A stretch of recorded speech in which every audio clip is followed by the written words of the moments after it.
What's going on, guys? I was just gonna show you what I was been testing with the ROS Arduino code. Since we left it last, I haven't done. Um,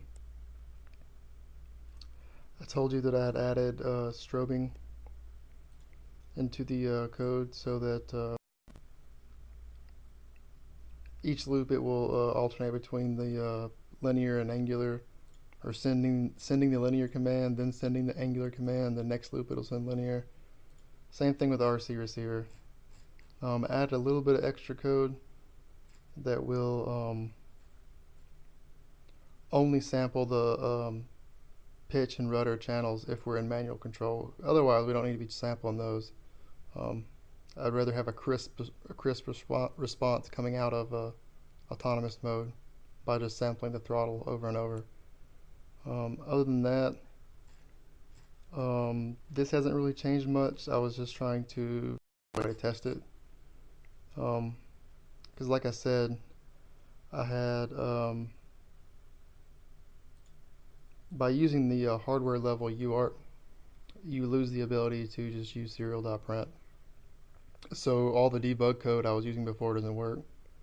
So I created some functions which this is basically like sprintf. So it's basically like printf, and so you format, but it's a single fixed integer value here. Um, Same thing with the float, just a carbon copy. And those are overloaded, or no, they're not overloaded. But let's see here. Other than that, I managed to outputs on my Arduino Uno and this interrupt so that I can basically scale and write the motor values to a LED level. And I'll show you what that looks like from uh, from my iPhone here in just a second. And that's pretty much it for this code on the raw side of things. From the motor control node, it's pretty much as we left it. I added some stuff here for the controller. Uh, I'm not sure if it's right. We're just gonna have to work it out. Um, Same kind of thing. We subscribe to the arming state. We subscribe to this is the set point or the command velocity, both channels. And then this is the measured velocity, uh, both channels. And then if we're running with real life serial, then we will init serial. And that's pretty much it for the initialization. And during the main spin loop, the only thing that it does, well, I commented out the update controller, but if we're using serial, it will just update the serial. So that's the only thing that's happening right now. Of course, the way ROS works, because we have subscribed to this mobile-based commands velocity, anytime we receive one of those messages, it will get sent, or this function will get called in between spin cycles. And so that's what this is. So this is always up to date um, from the perspective of code running in the main loop. And so the update serial function or the init serial function is pretty simple. It's a lot easier than register level. Arduino's tough. So yeah, you just set the port baud rate. Um, Attempt to open it. You do have to do this in a try-catch block. Anyways, if that's successful, then the update command is pretty simple. What it would do, take this, because we're writing this byte linear velocity and byte angular velocity. Those are ultimately what gets written down here. Um, in real life, it will be provided by the control linear and control angular velocities, which are coming. These are the outputs of the controller. So in the spin cycle, you'll update the controller, and then you would send the new cycles. So when you hit the update controller, these values would update. As for right now, I'm just passing the raw command velocities through just so I can see the levels on these LEDs change over here. Um,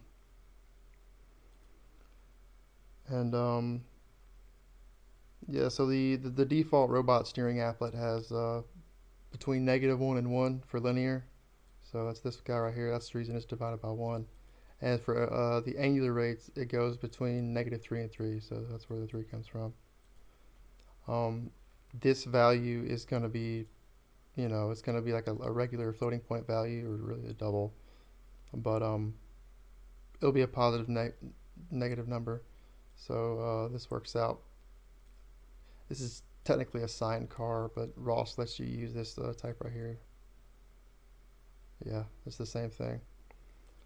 So what I'm doing right now is every spin cycle, I am writing both. I'm writing both of these, uh,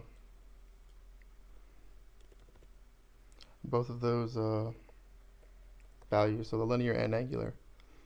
And following our messaging scheme that I showed you before, of course, just have capital L, then the actual commanded velocity, and then your terminator, and then capital A, the angular velocity, and the terminator.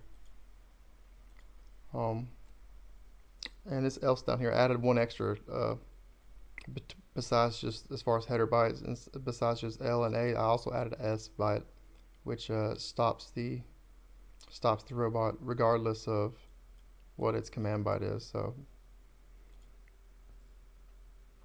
that's pretty much it. I think I rebuilt it. And then we'll switch over to ROS and I'll show you how it works.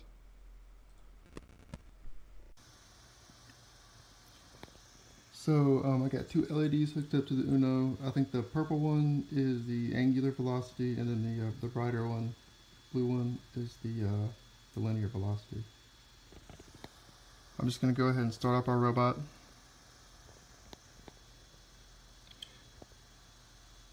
Takes it a little while to boot up. And so it opens up this applet. Should have thought this through.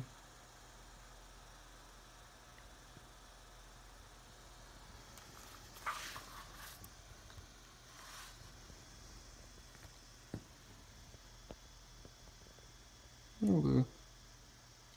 So if we increase the linear, the blue one gets brighter. And I will say right now the update rate is really slow. You can see it a lot better in real life. It's like tick, tick, tick, tick.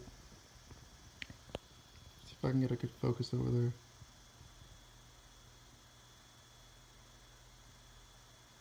Yeah, it's not going to come through very well on the camera. But the angular velocity does the same thing. This is going to be something you're going to have to see in real life in terms of the effect. Well, good news is I did figure out which direction is for ROS. So positive directions are counterclockwise from above.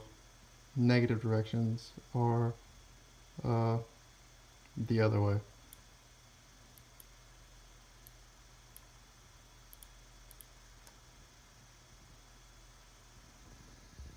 But we can change the loop rate. Theoretically, it should be able to go clear up past 120 or 160, which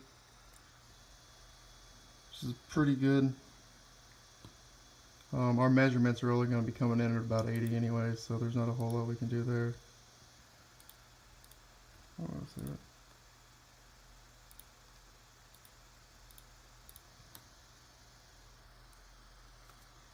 Relaunch this.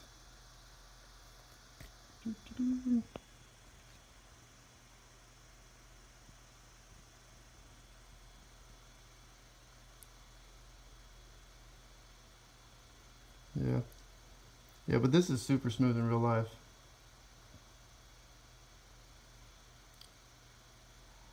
And so that's pretty much going to saturate our measurement capability, because like I said, our measurements are only going to be coming in at about 80 hertz, best case scenario, but that's silky.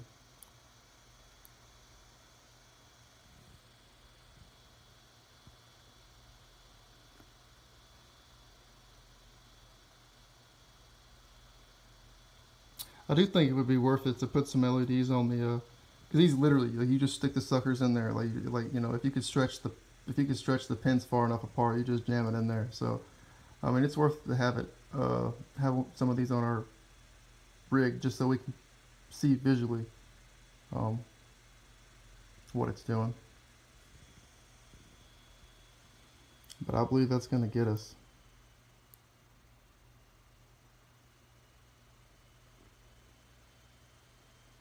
Cool.